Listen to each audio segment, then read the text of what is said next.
Moving on, Kashmiri activist Junaid Qureshi has accused Pakistan of fueling radicalization among educated youth in Jammu and Kashmir, warning that extremists are exploiting religion to justify violence.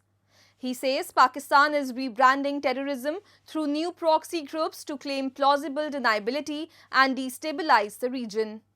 Kashmiri political activist and director of the European Foundation for South Asian Studies, Junaid Qureshi has raised alarm over growing radicalization among educated youth in Jammu and Kashmir, blaming Pakistan for sustaining an extremist ecosystem in the region, calling the involvement of professionals, including doctors in the recent Delhi Red Fort blast, deeply worrying. He urged Kashmiri Muslims to reject those justifying violence in the name of religion. Qureshi warned that the return of suicide bombings reflects global terror trends, with radicals distorting faith to glorify attacks. He accused Pakistan of rebranding cross-border terrorism as a local uprising, using educated Kashmiris and new fronts like Tehrik-e-Taliban Kashmir to maintain plausible deniability. The same happening here. Now you have doctors, now you have Kashmiris who are getting involved or trying to get involved. So that gives Pakistan the plausible deniability of saying, look, this is done by the Kashmiris. And as you may remember, just recently, a new group also came into emergence, which is the Tehrik-e-Taliban Kashmir.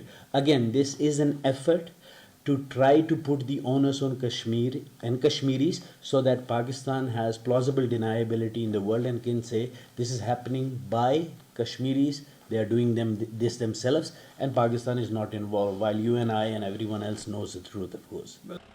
Qureshi added that Pakistan's radical madrasa network remains the hub exporting extremist Deobandi and Wahhabi ideologies to Kashmir. While praising India's improved counter-terror efforts, he cautioned that Pakistan's terror sponsorship, combined with China's interests and Taliban dynamics, keeps the region vulnerable. And I think this particular case also has to do with the fact that India recently started a relationship with the Taliban. You know, as you know, the foreign minister of Taliban was here.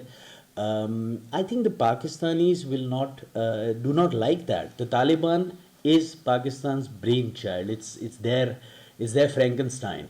They created them, they armed them, they gave them refugee, and they made them good enough to fight the Soviets and the Americans.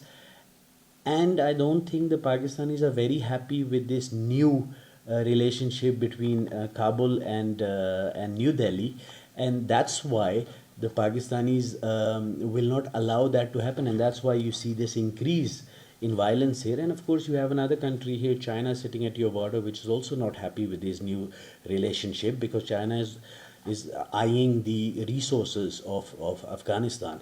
So no country is immune to terrorism.